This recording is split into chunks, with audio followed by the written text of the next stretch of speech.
सलाम, नमस्ते, सत श्री अकाल। मैं हूं रजा और आप देख रहे हैं रजाग्राफी की अंतर्राष्ट्रीय प्राइम टाइम रिपोर्ट, जिस एक वीडियो के अंदर पूरी दुनिया की तमाम बड़ी खबर आपके सामने आसान और सिंपल भाषा में जल्दी मैं आपके सामने रखता हूं। दोस्तों, मोदी जी की और डोनाल्ड ट्रंप की दोस्ती उल्टा हम पर भारी पड़ रही है। मोदी सरकार जिसे अपना दुश्मन बताती है, पड़ोसी देश जो पाकिस्तान है, वो तो दोस्ती का तकाजा ये होना चाहिए था कि डोनाल्ड ट्रंप हमारे साथ दोस्ती रखता तो सही था, और अगर नहीं रखता तो कम से कम पाकिस्तान के करीब ना होता। अब आपको अच्छे से पता है कि आसिम मुनीर ने कितनी बार व्हाइट हाउस में नाश्ता किया, कितनी बार शहबाज शरीफ डोनाल्ड ट्रंप के व्हाइट हाउस में जाकर उनसे मिल के आए। अब हद ये हो गई, डील तो कर ही ली है पाकिस्तान और अमेरिका ने, लेकिन अब ये तस्वीर देखिए भाई साहब, अमेरिका की नेवी भाई साहब डिस्ट्रॉयर के साथ पाकिस्तान पहुंची है, और अमेरिका की एम्बेसी जो इस्लामाबाद में है उसके ऑफिसर पहुंचे थे, पाकिस्तानी ऑफिसर थे वहां पर।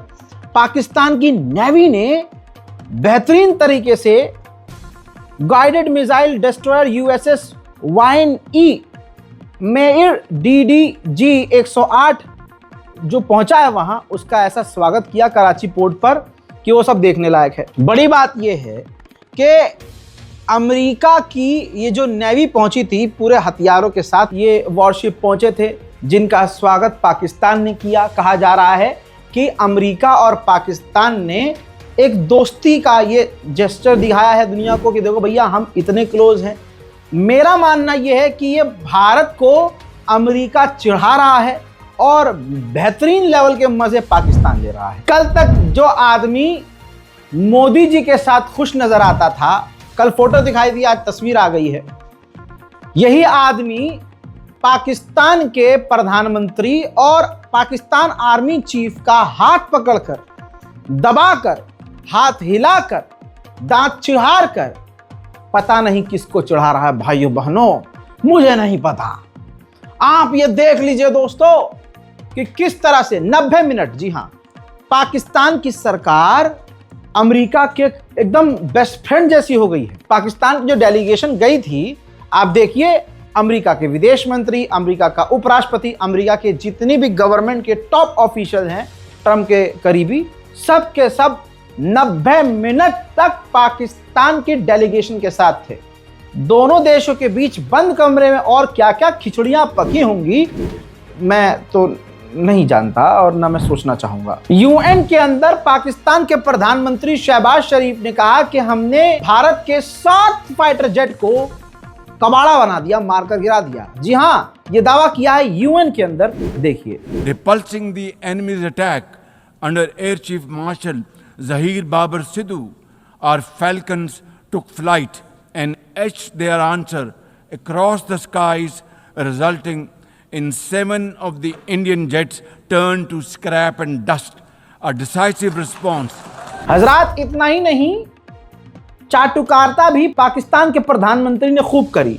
यूएन के अंदर ट्रंप को जो चाहिए था वो उन्होंने बोला। उन्होंने कहा कि सीज फायर डोनाल्ड ट्रंप ने करवाया था और हम फिर राजी हो गए थे, और डोनाल्ड ट्रंप बहुत बढ़िया आदमी है।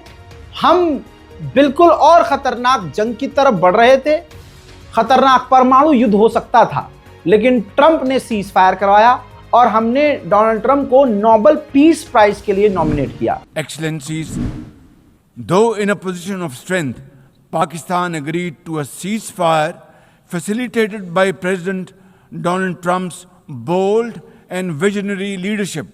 We express our deep appreciation to him and his team for their active role in bringing about the ceasefire. President Trump's efforts for peace helped avert a more threatening war in South Asia. Pakistan के प्रधानमंत्री शहबाज शरीफ ने man of peace घोषित कर दिया Donald Trump को, और अपनी ही जीत operation सिंदूर वाली खुद अपने मुंह से घोषित कर दिया जाके यूएन में कि भाई हम ही जीते हैं। चलिए भाई, जीत का दावा तो दूर की बात, यहां देखिए पाकिस्तान के प्रधानमंत्री जिस आदमी को कह रहे हैं कि ये शांति का दूत है, सोचिए पाकिस्तान का ये दोहरा मापदंड नहीं तो क्या है।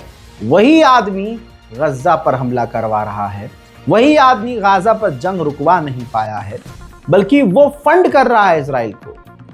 वही डोनाल्ड ट्रंप इजराइल को रोक नहीं रहा है कि वो पूरे मिडिल ईस्ट में अरब देशों पर हमला कर रहा है, बच्चों को मार रहा है। लेकिन मजाल है यूएन के अंदर पाकिस्तान ने अमेरिका को कुछ कह दिया हो। कहते हैं मुस्लिम देश है, अरे पाकिस्तान की आवाम को ये बात खुद सोचनी चाहिए। वहीं कश्मीर का मुद्दा भी एज यूजुअल शहबाज शरीफ ने घसीटा, कहा कि एक दिन भारत का अत्याचार कश्मीर पे जो हो रहा है वो खत्म हो जाएगा और कश्मीरियों को उनका मौलिक अधिकार मिलेगा। अरे भाई तू अपना बलोचिस्तान संभाल ले भाई, तो अपना इस्लामाबाद संभाल। आए दिन धमाके हो रहे हैं, तुम अपने ही शहर में, अपने ही गांव में, बलूचिस्तान के इलाके में टीटीपी के ठिकानों पर मस्जिद पर हमला कर दे रहे हो, ये कह के कि मस्जिद में इन्होंने बम रखा है, बम बना के रख रहे थे। वहाँ की आवाम कह रही है कि भाई मासूम को, बच्चों को मारा है, तस्वीर मैंने दिखाई भी थी। ये इनकी असलियत है भाई। And one day soon, inshallah, India's tyranny in Kashmir will come to a grinding halt. Kashmir will gain its fundamental right to self-determination through an impartial plebiscite under the auspices of this very organization, United Nations. Afghanistan को लेकर America में रूस, China, Pakistan और Iran ने meeting की थी। उसमें joint statement जारी करके अफगानिस्तान से मांग की है कि अफगानिस्तान में जो आतंकी ग्रुप हैं उसको आप डिसमेंटल करो और उनसे हथियार छीन लो। हजरत नेटो के चीफ ने भारत पर इल्जाम लगाया, मोदी पर इल्जाम लगाया कि जो टैरिफ भारत पर लगाया है उससे बड़ा झटका भारत को लगा है। इस वक्त मोदी जो हैं, जो रूस के राष्ट्रपति हैं, उनसे फोन पर हैं पुतिन से, और बल्कि पुतिन से ये मोदी जी पूछ रहे हैं कि आप अपनी यूक्रेन वाली रणनीति बताओ या हमें कुछ ऐसा प्लान बताओ जिससे हम इस बैन से और जो टैरिफ लगाया गया है उससे बच सके। पहले ये इल्जाम सुनिए। Big ones. The secondary sanction, the big one on India. Yes, but I'm talking about on Russia. Yeah, but this immediately impacts Russia because that means that Delhi is now on the phone with Vladimir Vladimirovich Putin in Moscow and Narendra Modi asking me, hey, I support you, but again, could you explain to me this strategy because I have now been hit by these 50% tariffs by the United States. So सुन लिया दोस्तों। इसके बाद भारत के विदेश मंत्रालय के द्वारा इस बात को सिरे से खारिज कर दिया गया है कि नेटो का चीफ सिर्फ इल्जाम लगा रहा है, इसमें कोई सत्यता नहीं है। By NATO Secretary General Mr. Mark Rutte regarding a purported phone conversation between Prime Minister of India and President Vladimir Putin of Russia.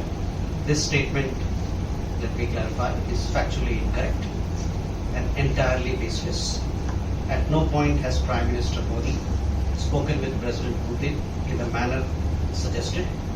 No such conversation has taken place. हज़रात मोहतरम, हमारा एक बेहतरीन फाइटर जेट MiG-21 लगभग 63 साल बाद, तस्वीर देखिए, 63 साल बाद रिटायर कर दिया है।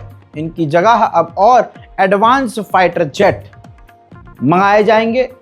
इन्हीं फाइटर जेट ने 60 से 63 साल तक भारत के सुरक्षा की है, भारत की सीमाओं पर नजर रखी है और दुश्मनों के पसीने छुड़वाए हैं। यूएन के अंदर जब तुर्की ने कश्मीर का मुद्दा उठाया तो भारत ने तुर्की को जैसे का तैसा वाला खेल कर दिया। यूएन के अंदर भारत ने साइप्रस का मुद्दा उठा दिया और कह दिया कि यूएन के कानून के मुताबिक साइप्रस का हल होना चाहिए प्रॉब्लम, क्योंकि साइप्रस के एक बड़े इलाके पर तुर्की ने गैर कानूनी तरीके से कब्जा किया हुआ है और यूएन उसको अवैध मानता है। उधर अमेरिका भारत सरकार को पूरी तरह से प्रेशर में डाल चुका है। मोदी सरकार प्रेशर में है। अब अमेरिका ने, यानी डोनाल्ड ट्रंप की सरकार ने क्लियर कह दिया है, अमेरिका और भारत की ट्रेड डील की चाबी रूस का तेल है। आप रूस से तेल लेना बंद करो तब आगे बातचीत होगी। अफगानिस्तान में जलजला यानी भूकंप आया था तो भारत ने चाबहार पोर्ट का इस्तेमाल करके अफगानिस्तान को मदद भेजी है। आप देख रहे हैं, उसी चाबहार पोर्ट पर अमेरिका ने पूरा बैन लगाया है। लेकिन फिर भी भारत ने उसी चाबहार पोर्ट का इस्तेमाल करके अफगानिस्तान को मदद पहुंचा दी है। भारत सरकार ने खुद कबूला है कि 27 भारतीय नागरिकों को रशिया ने जबरदस्ती अपनी सेना में शामिल किया है। अभी कुछ दिन पहले मैंने यह मुद्दा उठाया था कि एक उत्तराखंड का विद्यार्थी जो बेचारा वहां पढ़ने गया था, उसको भी जबरदस्ती सेना में शामिल किया गया। अल्लाह जाने वो जिंदा है या मारा गया। हजरात, अब यह मुद्दा मोदी सरकार ने उठा दिया है और रशिया से सीधे सीधे मांग की है कि उन 27 भारतीय नागरिकों को तुरंत भारत भेज दे। डोनाल्ड ट्रंप की सरकार और खुद ट्रंप अफगानिस्तान पर हमले जैसी बातें कर रहे हैं। डोनाल्ड ट्रंप ने जब से यह मांग की है कि अफगानिस्तान के अंदर जो हमने अपना बेस बनाया था, अफगानिस्तान वो हमें लौटाए और वहां पर हमें तैनात होने दे, इसके बाद गर्मा गर्मी का माहौल इस कदर बन गया कि जब तालिबान ने जवाब दिया कि ऐसा नहीं होगा, तो अमेरिका ने फिर उल्टी सीधी बातें कर दी। अमेरिकी एक, मैंने सुनाया भी था बयान आपको, कि अमेरिकी डोनाल्ड ट्रंप का एक एनवॉय है, करीबी है, नेता है, उसने कहा था कि ये जो डोनाल्ड ट्रंप ने बोला है, इसका मतलब ये है कि अमेरिका हजारों सेना के साथ अफगानिस्तान में घुसपैठ कर सकता है। अब इसके बाद ताज़ा रिपोर्ट आपकी स्क्रीन पर है। तालिबान के लीडर्स ने टॉप ऑफिशियल्स की मुलाकात रखी है, मीटिंग करी है बगराम बेस के लिए, और अब तालिबान की सरकार स्ट्रेटजी बनाना शुरू कर चुकी है कि अगर अमेरिका ने हमला किया तो करना क्या है। लीजिए दोस्तों, इसी के साथ चाइना का टिकटॉक अमेरिका का हो गया है। अमेरिका के अंदर जो यहूदी कंपनीज हैं उन्होंने खरीद लिया है। $14 बिलियन की ये डील हुई है और इसी के साथ टिकटॉक अब अमेरिका का यानी यहूदियों का हो गया है। यह बात क्लियर है कि वेनेजुएला अमेरिका से अकेला लड़ नहीं सकता और वेनेजुएला को बचाने कोई आ नहीं सकता। अब वेनेजुएला के राष्ट्रपति ने मजबूरी में अमेरिका के आगे ऑफर रख दिया है कि हम आपके साथ मिलकर जो तस्करी कर रहे हैं, जो ड्रग सप्लाई कर रहे हैं, उन गैंग्स को पकड़ने और पकड़वाने में आपकी मदद करेंगे। वहीं अमेरिकी अखबार द वॉशिंगटन पोस्ट ने दावा किया है कि रशिया चीन की मदद कर रहा है ताइवान पर हमला करने के लिए। अमेरिका के अलास्का के इलाके में अचानक से, तस्वीर देखिए, रूस के परमाणु बॉम्बर पहुंच गए, जिसके बाद अमेरिका के फाइटर जेट ने उन्हें इंटरसेप्ट किया, यानी उनको घेरा और उनको वार्निंग देकर चारों तरफ से घेर कर अलास्का के इलाके से बाहर छोड़ के आए। अच्छा भाई, यूक्रेन और रूस की जंग का अपडेट यहां दे दूं आपको। यूरोपियन देशों में आजू बाजू में जो रूस के फाइटर जेट घुस रहे हैं, इसमें जो सारी दादागिरी है वो रूस की है, बिल्कुल निष्पक्ष बता रहा हूं। एक तो इसके फाइटर जेट खुद दूसरे देशों में घुस रहे हैं और अब उसने धमकी दी है, रशिया नहीं, कि अगर हमारे फाइटर जेट को मार गिराया नेटो ने तो यह ऐलान होगा जंग का, याद रखना। हजरात, उधर यूएन के अंदर रूस के विदेश मंत्री सरगेई लावरोव ने कह दिया कि यूरोपीय यूनियन और नेटो ने हमारे खिलाफ जंग छेड़ दी है, वो सीधा जंग में है और ये जंग का ऐलान है। руками которой НАТО и Евросоюз объявили уже моей стране настоящую войну и прямо в ней участвуют. В этом же... अगर मैं आपको रूस और यूक्रेन का अपडेट दे रहा हूं तो इसका सीधा मतलब यह है कि मामला गर्म हो गया है, बढ़ गया है।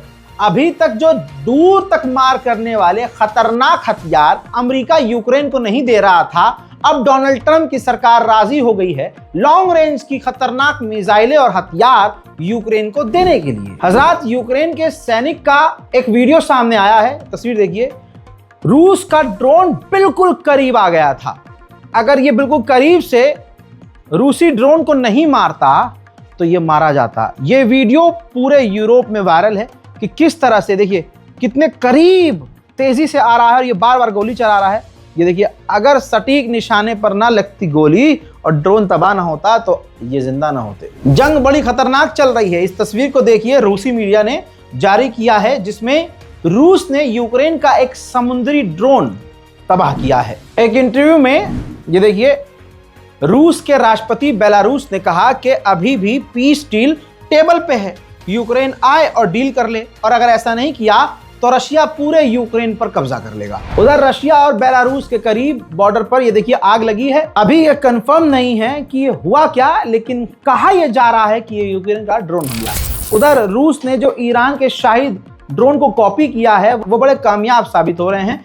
इस तस्वीर में आप देखिए यूक्रेन के इलाकों में और सैन्य अड्डों पर रूस के शाहिद ड्रोन हिट हुए हैं। उधर यूक्रेन पर जब हालात फिर खराब हुए यूक्रेन के, तो यूक्रेन ने यानी राष्ट्रपति ज़ेलेंस्की ने ऑफिशियली डोनाल्ड ट्रंप से अमेरिका की टॉमाहॉक खौफनाक मिसाइल मांग ली है। हजरात, खबर यह आ रही है कि ड्रोन उड़ रहे हैं रूस के डेनमार्क के आसपास, ठीक, लेकिन वो कंफर्म नहीं है कि ड्रोन किसका है। लेकिन डेनमार्क के करीब तस्वीर देखिए, रूस का युद्धपोत टहल रहा है। इस वीडियो के आने के बाद डेनमार्क की हवा टाइट हो गई है। यह वीडियो सोशल मीडिया पर यूरोप में वायरल हो गई है। मामला गरमा गया है। यूक्रेन के राष्ट्रपति ज़ेलेंस्की ने यूरोपियन मीडिया को इंटरव्यू देते हुए कहा और माना कि हाँ, हम नहीं जीत रहे हैं, हम जीत नहीं पा रहे हैं क्योंकि हमारे पास हथियार कम है, हमारे पास एयर डिफेंस कम है, हम कमजोर पड़ रहे हैं। साथ ही रूस की मांग को मानने से यूक्रेन के राष्ट्रपति ने इनकार कर दिया कि हम अपनी कोई भी जमीन रूस को नहीं देंगे। वहीं डोनाल्ड ट्रंप ने अपने ताजा बयान में कहा कि रूस की जो इकोनॉमी है वो बर्बाद हो रही है, वहां की करेंसी डाउन हो रही है। अगर रूस डील नहीं करता है तो हालात आगे और खराब होंगे। They have put it all out on the line. Their economy is going to hell. They're bombing the hell out of everything, and they're picking up a very little territory, if any. In fact, they're losing some territory. So, I think it's been very bad for the reputation of Russia. This war should have been over. If this were our war, we would have had it over in 1 week. Poland ने ऐलान कर दिया है कि अगर रूस के drone और फाइटर जेट हमारे इलाके में घुसे तो हम मार गिराएंगे। हालांकि नाटो ने अभी पोलैंड को रूस के उड़न खटोलाओं को मारने की इजाजत नहीं दी। उधर लिथुआनिया में तुर्की ने नाटो के मेंबर होने के नाते लिथुआनिया के अंदर एक अपना जासूसी जहाज तैनात कर दिया है, क्योंकि नाटो का मेंबर है तुर्की और अब नाटो के लिए जब खतरा है तो तुर्की को यह करना पड़ेगा। रिपोर्ट यह है कि चाइना के ड्रोन एक्सपर्ट रूस आ रहे हैं और रूस को ड्रोन तेजी से बनाने में मदद कर रहे हैं। हजरात, रूस ने एक यूक्रेन का यह मैप जारी किया है। जो एरिया आप जो ऑरेंज और डार्क ऑरेंज नजर आ रहा है, ये यूक्रेन के ये हिस्से जो हैं रूस के कंट्रोल में हैं। अब कोई अंडवा यूं ना कह दे कि भाई भगवा रंग का है, देखा तो यहाँ पर तो हिंदू राष्ट्र बन गया। ज़ेलेंस्की ने कहा कि अगर हमारे पास लंबी रेंज की मिसाइलें आती हैं तो हम उसका इस्तेमाल करेंगे।